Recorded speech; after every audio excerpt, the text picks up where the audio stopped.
전도서 2장 1절부터 11절입니다. 나는 내 마음에 이르기를 자 내가 시험 삼아 너를 즐겁게 하려니 너는 낙을 누리라 하였으나 보라 이것도 헛되도다. 내가 웃음에 관하여 말하여 이르기를 그것은 미친 것이라 하였고 희락에 대하여 이르기를 이것이 무슨 소용이 있는가 하였노라.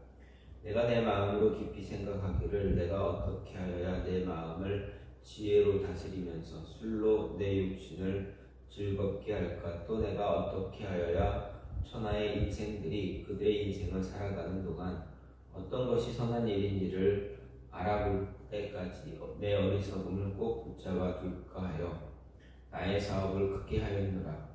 내가 나를 위하여 집들을 짓고 포도원을 일구며 여러 동산과 과원을 만들고 그 가운데에 각종 과목을 심었으며 나를 위하여 수목을 기르는 삼림에 물을 주기 위하여 못들을 팠으며 남녀노비를 사기도 하였고 나를 위하여 집에서 종들을 낳기도 하였으며 나보다 먼저 예루살렘에 있던 모든 자들보다도 내가 소와 양 떼의 소유를 더 많이 가졌으며 은금과 왕들이 소유한 보배와 여러 지방의 보배를 나를 위하여 쌓고 또 노래하는 남녀들과 인생들이 기뻐하는 처첩들을 많이 두었노라.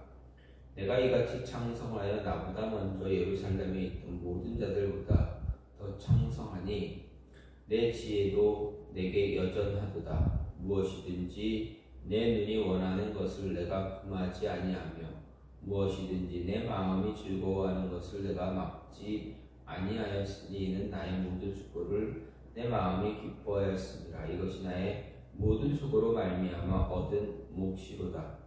그 후에 내가 생각해 본즉 내 손으로 한 모든 일과 내가 수고한 모든 것이 다 헛되어 바람을 잡는 것이며 해 아래에서 무익한 것이로다. 아멘.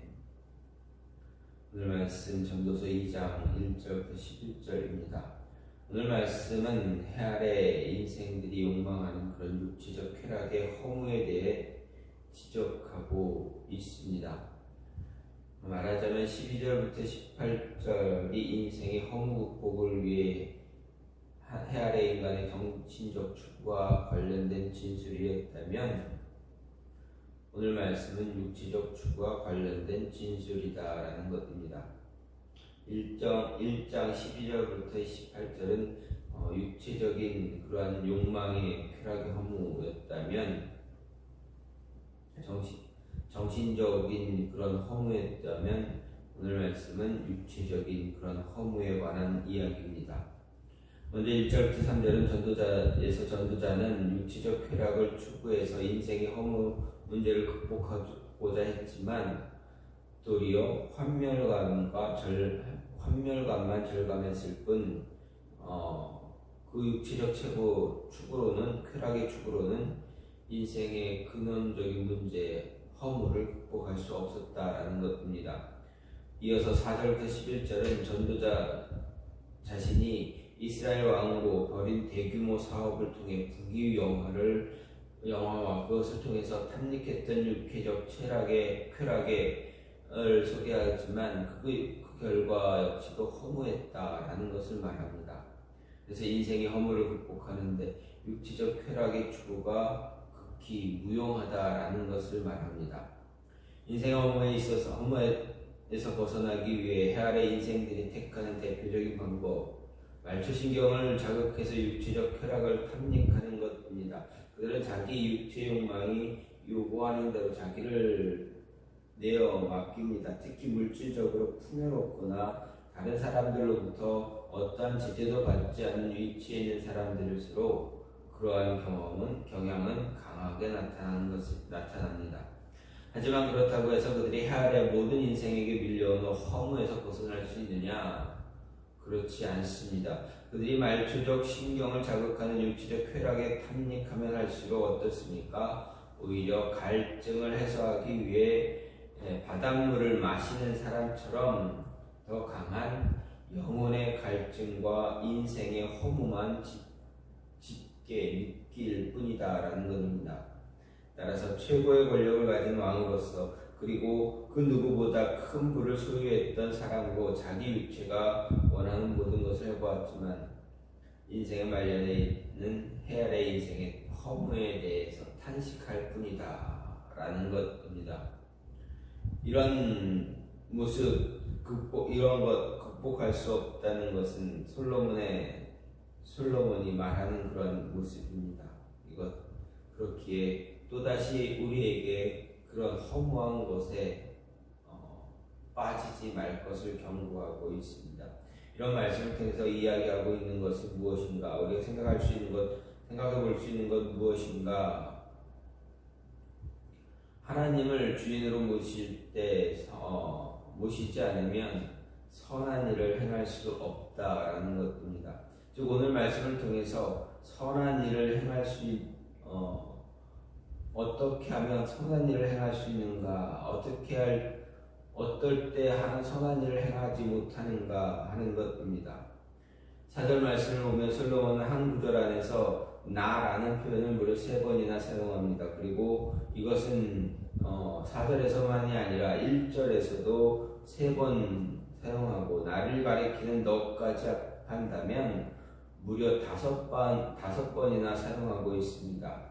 그리고 3절에서도 4번 사용합니다. 이렇게 해서 1절부터 11절 전체에서 나를 가리키는 표현 무려 26번이 사용되어졌습니다. 나의 지혜로 나를 위하여 내가 내 손으로 무언가를 한다는 사실에 대해 대단히 강조하고 있습니다. 그런데 결론을 볼 때 11절에서는 그 결과가 어떠하다 말합니까? 다 헛되어 바람을 잡으려는 것과 같다. 해 아래에선 무익하다라고 말합니다. 여기서 솔로몬이 말하고자 하는 바 나라는 존재가 주인이 되고 자기만을 위한 인생, 그렇게 진행된 인생, 아무리 대단한 일을 하고 많은 일을 한다 할지라도 결국 허무하고 무익함으로 막을 내릴 수밖에 없다는 것입니다. 이런 실패의 삶, 허무하고 유익이 없는 삶과 달리 성경에서 가르치는 성공적인 삶은 분명 존재합니다. 다름 아닌 하나님께 인생을 맡기는 그러한 삶입니다. 하나님을 주인으로 모시는 것입니다. 이런 삶을 살던 사람들 성경에 이루 헤아릴 수 없이 많습니다. 대표적인 인물이 누굽니까? 바울을 생각할 수가 있습니다. 바울은 예수님 만나고 예수님이 구원자다, 구주다라는 것 깨달은 이후 이 자신의 인생의 주인이 자신이 아니다라는 것을 깨달았습니다. 그래서 내가 그리스도와 함께 십자가에 못 박혔나니 그러즉 이제는 내가 산 것이 아니요 오직 내 안에 그리스도께서 사신 것이다 라고 갈라디아서 2장 20절에서 고백합니다. 무엇을 말하고 있는 것입니까? 모든 것은 자신 스스로 한 것이 아니고 하나님의 은혜로 이룩한 것이고 하나님께 영광을 돌렸고 스스로에 대해서 날마다 죽는다라고 고백하며 날마다 자기를 부인하기를 거듭했다라는 것입니다. 하지만 이렇게 자기를 부인하고 자아를 죽이고 하나님과 더불어 살았다 해서 바울이 불행했는가 생각할 때 절대 그렇지 않습니다. 그는 날마다 그리스도와 온전히 연합한 날을 고대하고 그날에 있을 영광을 기대하는 그런 삶을 살았습니다. 아울러 그는 그의 인생이 마감될 쯤 오늘 말씀에서 솔로몬이 고하는 자기만을 위한 삶, 자기 자신의 쾌락과 유익을 위한 삶을 산 자가 고하는 허무함의 고백이 아닌 확신과 소망의 고백을 말했다라는 것입니다. 곧 그는 자신이 예수님을 위해 선한 싸움을 싸웠고 믿음을 지켰고 예수님께서 자신을 위해 의의 멸관을 예비했다 증언했습니다. 그야말로 그는 인생의 참된 환희와 기쁨을 자기 비움에서 느끼게 되었고 또 하나님이 주인이 되실 때 그 인생이 누구보다 가치 있고 의미 있는 삶이 된다는 것을 가르쳐준 증인이라 할 수가 있습니다. 따라서 우리 자신만을 위한 삶을 살지 말아야 합니다. 우리 인생이 우리의 것이라고 생각하지 말고 말아야 합니다. 인생을 내가 주도하고 내가 결정하는 내가 나의 힘과 의지로 이루어 나가겠다 생각하는 그런 사람들은 결국 오늘 솔로몬이 지적하는 대로 허무의 벽에 부딪히게 된다라는 것입니다. 반면 자신은 부족하고 연약해도 하나님께서 자신의 삶의 주인임을 믿고 그분께 자신의 전 세계를 맡기고 순종하는 헌신하는 삶은 참된 의미와 가치를 얻는 성공하는 인생이 될 수 있다라는 것입니다. 따라서 하나님을 삶의 주인으로 모시고 하나님을 위한 삶을 살아야 한다라는 것입니다. 그래야 선한 삶을 살아갈 수 있다. 이 선한 삶, 하나님을 위한 삶입니다. 또 한 가지는 무엇입니까? 원함대로 살 때 선한 삶을 살 수가 없습니다. 즉 내가 하고 싶은 대로 살면 선한 삶 살 수 없다라는 것입니다. 10절을 보면 무엇이든지 내 눈이 원하는 것을 내가 금하지 않고 무엇이든지 내 마음이 즐거워하는 것을 내가 막지 않았으니 이는 나의 모든 수고를 내 마음이 기뻐하였습니다. 이것이 나의 모든 수고로 말미암아 얻은 분복이다라고 고백하고 있습니다. 근데 솔로몬이 이 세상에서 그가 원하는 모든 것을 가졌고 해보고 싶은 모든 일을 다 해보았고 누리고 싶은 모든 즐거움을 다 누렸다라는 것을 말합니다. 이것은 물론 솔로몬이 순전히 부정적인 의미의 쾌락만을 쫓아 방탕한 삶을 살았다는 의미가 아닙니다. 혼절 말미에 나의 모든 수고로 말미암아 얻은 몫이다라고 지적하는 것처럼 이것은 그가 정직하게 땀 흘려 얻은 대가다 할 수 있고 그가 수고하고 공부하여 얻은 성과에서 얻은 결과물이라 할 수가 있습니다. 하지만 여기서 내 눈이 원하는 것을 내가 금하지 아니하였으며 무엇이든 내 마음이 즐거워하는 것을 막지 아니하였다라는 이 표현에서 읽을 수 있는 것처럼 솔로몬의 마음의 욕구와도 결코 무관하지 않다라는 것을 볼 수가 있습니다. 그가 아무리 높은 도덕적 기준을 가지고 있고 뛰어난 인격이나 지혜를 소유하고 있다 할지라도 그런 실학 추구는 그의 삶을 타락의 자리로 이끌 수도 있는 것입니다. 그런 면에서 그는 위험스럽고 그릇된 시도를 한 것이고 결국 그에 대해 허탄하다고 탄식하지 않을 수도 없었던 것입니다. 이런 솔로몬의 고백과 그에 대한 자기 스스로의 평가, 오늘날 쾌락을 추구하는 자들, 절제되지 않는 욕구, 그 욕구를 쫓아 행하는 사람들에게 분명한 경고를 주고 있습니다. 사람들에게는 각자의 욕구가 있고 그리고 각각 그 자신의 욕구를 채우기 위해 끊임없이 궁리하고 활동하고 있습니다. 힘들고 어렵지만 열심히 일하면 그래도 먹고 살만하지만 그것으로 만족하지 않고 더 많이 조금만 더 외치며 더 열심히 일합니다. 그리고 그렇게 일하는 이유, 해보고 싶은 것, 해보고 싶고 먹고 싶고 누려보고 싶은 것 정도는 누리고자 하는 꿈이 있기 때문일 것입니다. 사실 이런 생각이 나쁜 것만은 아닙니다. 하지만 사람이 그처럼 자신의 욕구만 내세우고 그것을 충족시키기 위해 살아간다면 결국 그에게 해가 될 뿐이다 라는 것입니다. 왜냐하면 사람의 욕구는 어떤 한 가지가 채워진다고 해서 결코 만족하는 법이 없기 때문입니다. 또 사람은 각자 그 능력에 한계가 있기에 정당한 방법만 가지고는 자신의 욕구를 충족시키지 못하는 일도 비일비재합니다. 따라서 이렇게 탐욕에만 매달리는 것은 사람으로 채워지지 않는 욕구로 인해 허무와 공허함에 빠지게 하든지 그릇된 방법으로 자신의 욕구를 채우려다 범죄에 빠지게 하는 그런 결과로 귀결될 뿐입니다.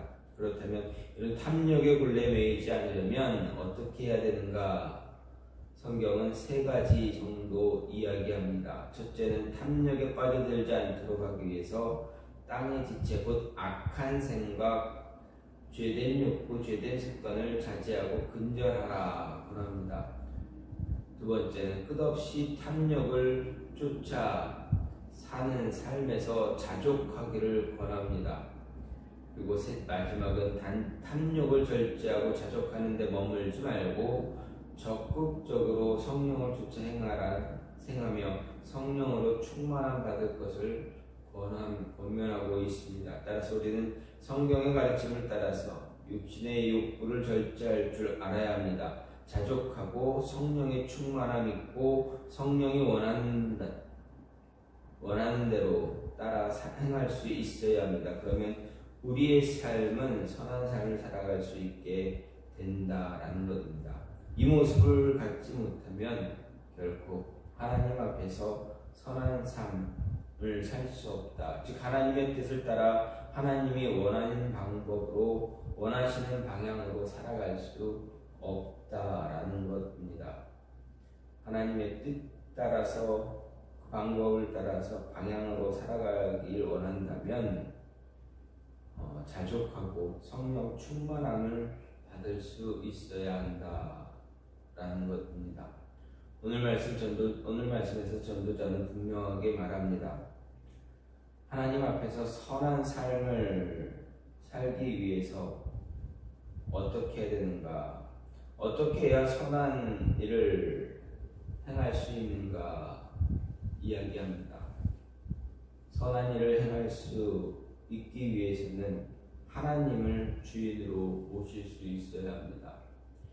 내 인생이 내가 주인이 되면 선한 삶을 살 수가 없습니다. 그저 허무한 인생만 살 뿐이다라는 것입니다. 하지만 하나님을 주인으로 삼게 된다면 우리의 인생은 허무한 인생이 되지 않고 하나님이 기뻐하는 인생이 되어줄 수 있다라는 것입니다. 그리고 내가 원하는 대로, 내가 내 눈이 하고 싶은 대로, 내 마음이 가는 대로, 내가 보는 것대로, 내가 내 눈이 원하는 대로, 내 마음이 가는 대로 살다 보면 선한 삶, 하나님이 기뻐하는, 즐거워하는 그러한 삶을 살 수 없다라는 것입니다. 왜냐하면 하나님이 보시는 것과 하나님이 원하시는 것과 우리가 보고 원하는 것은 분명 그 차이가 크기 때문에 그렇습니다. 우리가 보고 원하는 것은 그저 허무한 것에, 인생의 허무한 것에 끝까지 매달리게 될 뿐이기 때문입니다. 하지만 하나님이 원하시고 하나님이 바라보시는 그 길을 따라 살아간다면 그 허무함을 극복할 수 있다라는 것입니다. 따라서 내가 원하는, 내 눈이 보는 대로, 내 마음이 가는 대로 사는 것이 아니라 하나님이 보시는 대로 하나님의 마음이 가는 곳으로 가는 그 길을 따라 살아갈 때 선한 삶, 하나님이 기뻐하는 삶을 살아갈 수 있다라는 것 잊지 마시고 이런 삶을 위해서 하나님과 동행하며 하나님을 주인으로 삼고 모시고 따라갈 수 있는 그런 모습이 있기를 간절히 소망합니다. 시간같이 기도하기 원하는 것, 하나님